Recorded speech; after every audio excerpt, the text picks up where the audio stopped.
Here you can see our laptop is not charging, and here also showing. So what should we do?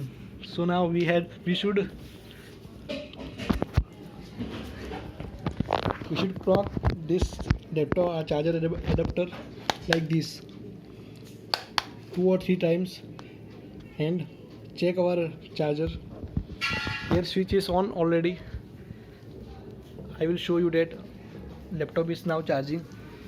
Here you can see red light, and here also you can see a symbol is plug-in charging.